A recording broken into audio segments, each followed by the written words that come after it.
CBI को अगर जांच करनी थी इतने वर्षों तक सीबीआई कहाँ था?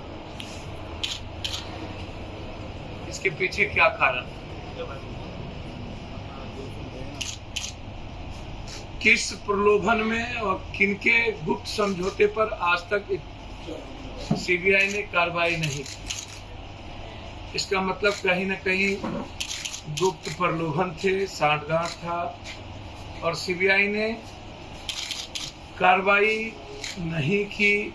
इसके पीछे कंप्लीट सरकार थी। क्या नीतीश जी और लालू जी का लगभग सरकार बनाना तय हो गया?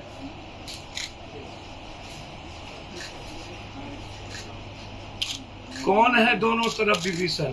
एक विभीषण वो जो भारत छोड़ के कहीं गायब हो गए, एक विभीषण वो जो नीतीश जी के आस्तीन के सांप हो गए जो केंद्र सरकार में है। ये दोनों विभीषण जो नहीं चाहते थे लालू यादव नीतीश कुमार एक हों,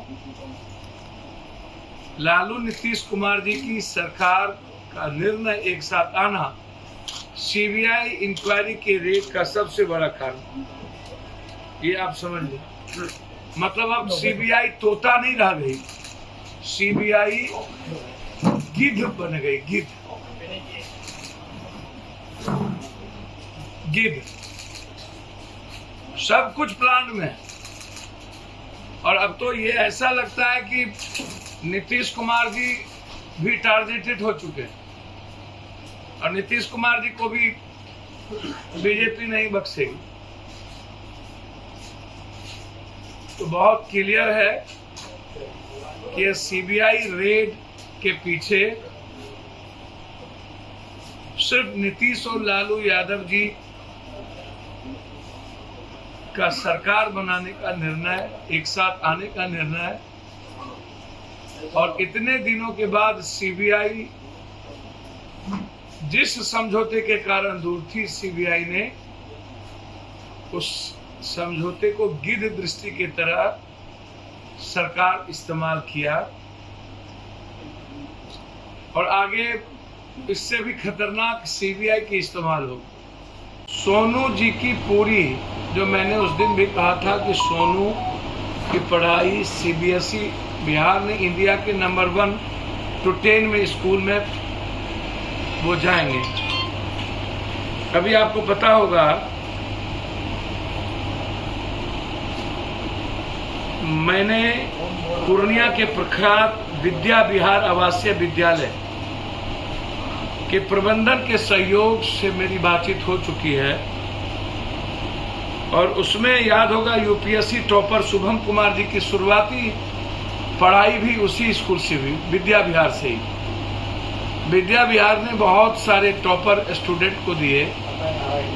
बिहार के 1 to 5 रैंक में विद्या विहार आते हैं और एडमिशन का फाइनल 12th क्लास तक, इंटर क्लास तक सोनू की पूरी पढ़ाई, रहने का, हर चीजों की हम लोगों ने विद्या विहार के गार्जियन पर तय कर दिया। उन्होंने कहा कि ठीक है, जो आप तय करेंगे उसको मैं मानूंगा और वो फाइनल हो गया। मैं उम्मीद करता हूं कि यदि सोनू जी विद्या विहार स्कूल में नामांकन के साथ आईएएस बनने का सपना और तैयारी कर सकते हो तो 2 दिनों के अंदर उनका नामांकन विद्या विहार में फाइनल है। लेकिन एक आग्रह है सोनू सूद जैसे लोगों से कि आप अभिनेता रहे हैं, नेता मत बनिए। मुझे आश्चर्य लगता है कि आप नेता से भी ज्यादा रोल अदा कर दिए। जिस स्कूल में सोनू ने एडमिशन की घोषणा करके लहर लूटने का काम कर रहे थे, मैं उनसे जानना चाहूंगा, सीबीएसई एफिलिएटेड वो नहीं है, ना कोई वेबसाइट पर उसका है, मात्र 8वें तक पढ़ाई वहां होती है। तो इतने बड़े ठगने का काम क्या सोनू सूद या कोई नेता अपने बच्चों को, जिसका कोई वेबसाइट पर नहीं, सीबीएसई में नहीं, क्या नामांकन कराएंगे? तो इस तरह के नेताओं से और इस तरह के गलत मार्केटिंग करने वाला जो आजकल सोनू सूद जी के बारे में बाढ़ में भी मैंने, कोरोना में भी मैंने कहा था कि उनकी मार्केटिंग की गई, और पप्पू यादव जो दुनिया के लिए जिया तो मेरे पास कोई मार्केटिंग का रास्ता नहीं था। हमेशा एक घाट डनिया भी बकसता है और हमेशा नहीं चलता है,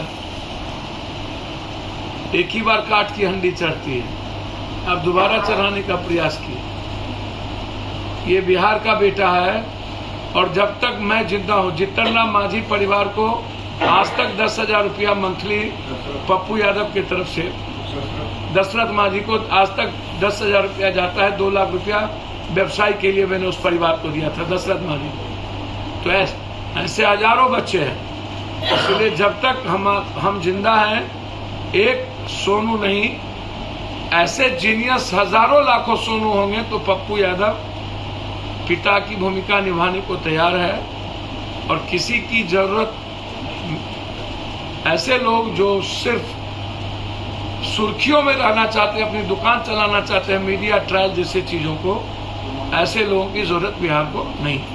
इस तरीके से लालू जी नीतीश जी का गठबंधन फाइनल है, सरकार बनेगी। 2 विभीषण आस्तीन के साथ, एक जिसको इन्होंने केंद्रीय मंत्री बनाया और एक जो बिहार छोड़ के हमेशा इंडिया छोड़ के बाहर चले जाते हैं, जो नहीं चाहते थे कि नीतीश और लालू यादव कभी एक हों, और वो लंबा सपना देख रहे थे। तो ऐसे समय में लंदन जाना और फिर सीबीआई इंक्वायरी होना और जगह जाना, तो ये दुनिया को समझने की जरूरत है। मेरा सिर्फ इतने कहना है कि मेरी समझ राजनीतिक रूप से जितनी है, और जिस तरीके से आज आनंद फानंद में मीटिंग बुलाई गई है, उसमें साफ है कि बिहार बड़े बदलाव की ओर जा रहा है।